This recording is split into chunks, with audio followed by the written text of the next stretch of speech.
اعوذ باللہ من الشیطان الرجیم بسم اللہ الرحمن الرحیم۔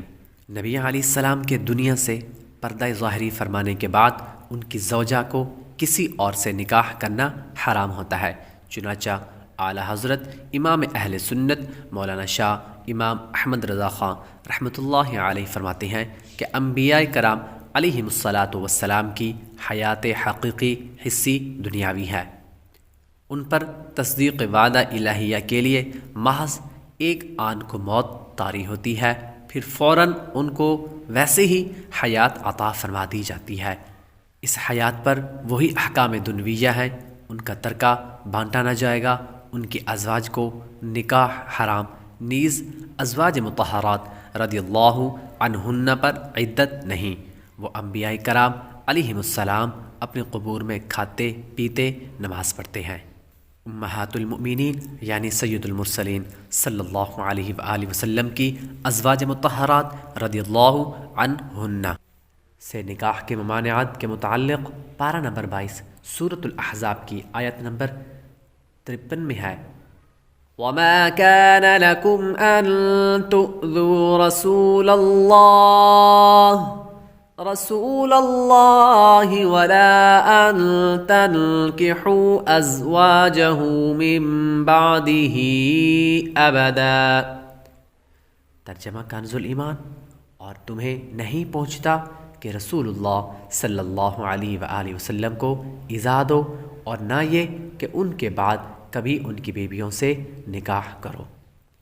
ایمان والوں کو بارگاہ رسالت کے آداب کی تعلیم دینے کے بعد تاکید کے ساتھ ارشاد فرمایا گیا کہ تمہارے لیے ہرگز جائز نہیں کہ تم رسول اللہ صلی اللہ علیہ وآلہ وسلم کو ایذا دو، اور کوئی کام ایسا کرو جو آپ کے مقدس قلب پر گرا ہو، اور نہ یہ جائز ہے کہ ان کے وصال ظاہری کے بعد کبھی ان کی ازواج مطہرات رضی اللہ عنہن سے نکاح کرو، کیونکہ جس عورت سے رسول کریم صلی اللہ علیہ وآلہ وسلم نے عقد نکاح فرمایا وہ حضور اقدس صلی اللہ علیہ وآلہ وسلم کے سوا ہر شخص پر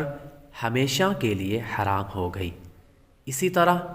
وہ کنیزیں جو باریاب خدمت ہوئیں اور قربت سے سرفراز فرمائی گئیں وہ بھی اسی طرح سب کے لیے حرام ہے۔ ایک اور مقام پر ارشاد ہوتا ہے، النبی اولی بالمؤمنین من انفسهم وازواجہ امہاتہم۔ ترجمہ کنز الایمان، یہ نبی مسلمانوں کا ان کی جان سے زیادہ مالک ہے اور اس کی بیویاں ان کی مائیں ہیں۔ نبی کریم صلی اللہ علیہ وآلہ وسلم کی ازواج مطہرات رضی اللہ عنہن کو مؤمنوں کی مائیں فرمایا گیا، لہذا امہات المؤمنین رضی اللہ عنہن کا تعظیم و حرمت میں اور ان سے نکاح ہمیشہ کے لیے حرام ہونے میں وہی حکم ہے جو سگی ماں کا ہے، جبکہ اس کے علاوہ دوسرے احکام میں جیسے وراثت اور پردہ وغیرہ ان کا وہی حکم ہے جو اجنبی عورتوں کا ہے، یعنی ان سے پردہ بھی کیا جائے گا، اور عام مسلمانوں کی وراثت میں وہ بطور ماں شریک نہ ہوں گی۔ نیز امہات المؤمنین رضی اللہ عنہن کی بیٹیوں کو مومنین کی بہنیں اور ان کے بھائیوں اور بہنوں کو مومنین کی ماموں اور خالہ نہ کہا جائے گا۔ یہ حکم حضور پرنور صلی اللہ علیہ وآلہ وسلم کی ان تمام ازواج مطہرات رضی اللہ عنہن کے لیے ہے جن سے حضور اقدس صلی اللہ علیہ وآلہ وسلم نے نکاح فرمایا، چاہے حضور انور صلی اللہ علیہ وآلہ وسلم سے پہلے ان کا انتقال ہوا ہو یا حضور اکرم صلی اللہ علیہ وآلہ وسلم کے بعد انہوں نے وفات پائی ہو۔ یہ سب کی سب امت کی مائیں ہیں اور ہر امتی کے لیے اس کی حقیقی ماں سے بڑھ کر لائق تعظیم واجب الاحترام ہے۔ ہاں، یہ مسئلہ بھی یاد رہے کہ کسی نبی علیہ السلام کی بیوی کافر تو ہو سکتی ہے لیکن بدکار ہرگز نہیں ہو سکتی۔ چنانچہ سید عالم نور مجسم صلی اللہ علیہ وآلہ وسلم ارشاد فرماتے ہیں، ما بغت امرات نبی قط، کسی نبی علیہ السلام کی بیوی کبھی بدکاری میں مبتلا نہیں ہوئی۔